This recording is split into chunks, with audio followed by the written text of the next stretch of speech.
আজিম ভাই, হিরু ভাই, হুমায়ুন ভাই আমাদের এই মন্দিরে অনেকবার এসেছিল এবং ওনার কুমিল্লার লাকসাম মনোহরগঞ্জ উপজেলার বিএনপির অভিভাবক কর্নেল অবসরপ্রাপ্ত আনোয়ারুল আজিমের নির্দেশে লাকসাম উপজেলার শ্রীআং গ্রামে রাধাকৃষ্ণ আশ্রমে হিন্দু সম্প্রদায়ের বাৎসরিক নামযজ্ঞ উৎসব পরিদর্শন করেছে লাকসাম মনোহরগঞ্জের উপজেলা বিএনপি, যুবদল, ছাত্রদল ও অঙ্গ সংগঠনের নেতৃবৃন্দ। মুজফ্ফরগঞ্জ দক্ষিণ যুবদল নেতা রুবেল মজুমদারের উদ্যোগে পরিদর্শনে হাজির হন নেতৃবৃন্দ।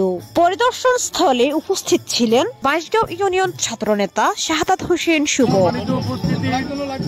এই আজকের এই রাধাকৃষ্ণ মন্দিরে 116তম ঐতিহ্যবাহী এই কীর্তন মেলায় আমরা আমাদের প্রিয় নেতা লাকসাম মনোহরগঞ্জের সাবেক সংসদ সদস্য, এই এলাকার মাটি ও মানুষের নেতা কর্নেল আনোয়ারুল আজিম ভাইয়ের নির্দেশে লাকসাম উপজেলা যুবদল এই মেলার যতদিন সার্বিক পরিচালনা হচ্ছে, আমরা সার্বক্ষণিক এই মেলার নিরাপত্তার স্বার্থে আমরা সার্বক্ষণিক মনিটরিং টিমের সেলের মাধ্যমে আমরা যোগাযোগ রাখতেছি। আজকের 116তম কীর্তন অনুষ্ঠানের পক্ষ থেকে, আজিম ভাইয়ের পক্ষ থেকে শুভেচ্ছা জানাচ্ছি। 3 নং মুজফ্ফরগঞ্জ ইউনিয়ন যুবদলের পক্ষ থেকে সবাইকে আমি শুভেচ্ছা জানাচ্ছি। আমরা এসেছি এখানে আপনাদের এই পূজা মণ্ডপকে সুসজ্জিত করার জন্য, আপনাদেরকে আনন্দ দেওয়ার জন্য এবং আপনাদের নিরাপত্তা দেওয়ার জন্য। আজিম সাহেব আমাদেরকে দূত পাঠিয়েছেন এবং আজিম সাহেব আপনাদেরকে শুভেচ্ছা বার্তা পাঠিয়েছেন। ধন্যবাদ জানাচ্ছি আজকের পূজা কমিটিতে যারা আছে এবং পূজা মণ্ডপে হিন্দু সম্প্রদায়ের সবাইকে আন্তরিকভাবে আমরা মুজফ্ফরগঞ্জ দক্ষিণ যুবদলের পক্ষ থেকে আন্তরিক ধন্যবাদ জানাচ্ছি, শুভেচ্ছা জানাচ্ছি।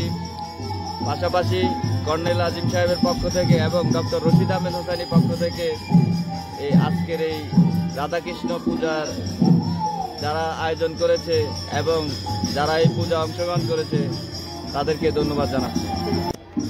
ধন্যবাদ দাদা আপনাকে। কর্নেল আজিমের নেতৃত্বে আমরা সবসময় আপনাদের পাশে আছি, থাকবো। আমি যতটুকু জানি কর্নেল আজিমও স্বয়ং আপনাদের এই পূজা মণ্ডপে আসছে, এসে আপনাদের পূজা দেখে গেছে। আজিম সাহেব যখন সংসদ সদস্য ছিল 2001-এ, আপনাদের খোঁজখবর আগেও নিচ্ছে, এখনও নিতেছে। আজিম ভাই, হিরু ভাই, হুমায়ুন ভাই আমাদের এই মন্দিরে অনেকবার এসেছিল এবং ওনার এই নেতৃত্বে উনি অনেক সাহায্য সহযোগিতা আমাদের এই গ্রামে এবং এই মন্দিরে, অন্যান্য মন্দিরে উনি সাহায্য সহযোগিতা করেছে। উনি একজন মাটি ও মানুষ নেতা। আমরা চাই আমাদের মন্দিরের তরফ থেকে আমাদের আশীর্বাদ রইল উনি যাতে সামনের দিনগুলিতে আমাদের মাঝে এসে সে যাবে।